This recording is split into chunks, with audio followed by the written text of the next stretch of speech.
দর্শক, এই মুহূর্তের সবচেয়ে বড় খবর, অবশেষে নবান্ন সভাঘরে হামলা, ভয়ঙ্কর বিপদে পড়ল মমতা, নামল বিরাট পুলিশ বাহিনী, পুরো থ খেয়ে গেল মমতা, সোজা নবান্নে ঢুকে পড়ল, এবার খেল খতম। হ্যাঁ দর্শক, এই মুহূর্তের সবচেয়ে বড় খবর এবং পরবর্তী গুরুত্বপূর্ণ খবরগুলো সবার প্রথম পাওয়ার জন্য অবশ্যই চ্যানেলটিকে সাবস্ক্রাইব করে রাখুন এবং যুক্ত থাকুন আমাদের সাথে। যতদিন যাচ্ছে ততই যেন মুখ্যমন্ত্রী মমতা বন্দ্যোপাধ্যায়ের নিরাপত্তা বলয় আরও শক্তিশালী হয়ে উঠেছে। এর আগে 2022 সালের জুলাই মাসেই মুখ্যমন্ত্রীর কালীঘাটের বাড়িতে পাঁচিল টপকে এক যুবক ঢুকে পড়েছিলেন, যা নিয়ে হুলুস্থুলুস কাণ্ড ঘটেছিল। ঠিক তার পরের বছরই অর্থাৎ 2023 সালের 21শে জুলাই একটি প্রাইভেট গাড়ি করে এক যুবক হরিশ চ্যাটার্জি স্ট্রিটে ঢোকার চেষ্টা করেছিল, কিন্তু কোনো নির্দিষ্ট কোনো কারণ জানা যায়নি, যার ফলে এই ঘটনার পর থেকে মুখ্যমন্ত্রীর বাসভবনের নিরাপত্তা বাড়িয়ে দেওয়া হয়েছিল। আর এই আবহেই ফের এক যুবক মুখ্যমন্ত্রীর সঙ্গে দেখা করার জন্য শটাং নবান্নে ঢুকে গেল।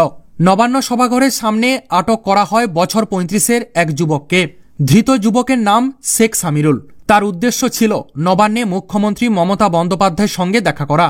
এই নিয়ে বেশ কিছুক্ষণ নবান্নের নিরাপত্তা রক্ষীদের সঙ্গে তর্কাতর্কি করার পর সন্দেহভাজন ওই যুবককে আটক করা হয়, নিয়ে যাওয়া হয় শিবপুর থানায়। পুলিশ সূত্রে জানা গিয়েছে, মুখ্যমন্ত্রী মমতা বন্দ্যোপাধ্যায়ের সঙ্গে দেখা করতে চেয়ে নবান্ন সভাঘরের দিকে সোজা ছুটে যায় এক যুবক। স্বাভাবিকভাবেই কোনো অ্যাপয়েন্টমেন্ট বা অনুমোদন আছে কিনা সে ব্যাপারে জানতে চান নিরাপত্তা রক্ষীরা। সেরকম কোনো তথ্য না পাওয়ায় তার নাম পরিচয় সম্বন্ধে জানতে চাওয়া হয় ওই যুবককে। স্পষ্টতই কোনো তথ্য না পেয়ে পুলিশ সঙ্গে সঙ্গে নিরাপত্তার খাতিরে ওই যুবককে আটক করে সোজা শিবপুর থানায় নিয়ে যাওয়া হয় ওই যুবককে।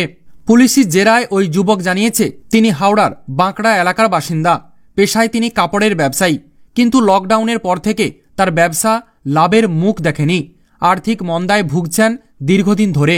ওই যুবক জানিয়েছে, সাংসারিক জীবনেও অশান্তি রয়েছে তার স্ত্রী তাকে ছেড়ে চলে গিয়েছে। ব্যক্তিগত সমস্যায় পড়ে মুখ্যমন্ত্রীর সঙ্গে দেখা করতে গিয়েছিলেন বলে জানান তিনি, কিন্তু তিনি আদতে সব সত্যি কথা বলছেন কিনা তা নিয়েও বেশ সন্দেহ রয়েছে। তাই তদন্ত চলছে জোর কদমে। তবে প্রাথমিক অনুমান করা হচ্ছে ওই যুবক মানসিক ভারসাম্যহীন। যদিও এই প্রসঙ্গে বিশিষ্ট আইনজীবী তথা বিজেপি নেতা তরুণ জ্যোতি তেওয়ারি আমাদেরকে জানিয়েছেন, আসলে রাজ্যের মানুষ বিরক্ত হয়ে গিয়েছে এই পিসি ভাইপোর অত্যাচারে, তাই কোনো উপায় না পেয়ে এবার সোজা নবান্নে পৌঁছে গিয়েছে ওই বছর 34-এর যুবক। এমনই মতামত পোষণ করেছেন আইনজীবী তরুণ জ্যোতি তেওয়ারি। তো দর্শক, আপনারা আইনজীবী তরুণ জ্যোতি বাবুর এমন মতামতের সাথে কতটা সহমত পোষণ করছেন? সত্যি কি পিসি ভাইপোর অত্যাচারে বিরক্ত হয়ে গিয়েছে পুরো রাজ্যবাসী?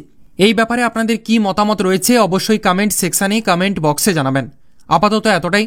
পরবর্তী গুরুত্বপূর্ণ খবরগুলো সবার প্রথম পাওয়ার জন্য অবশ্যই চ্যানেলটিকে সাবস্ক্রাইব করে রাখুন এবং যুক্ত থাকুন আমাদের সাথে।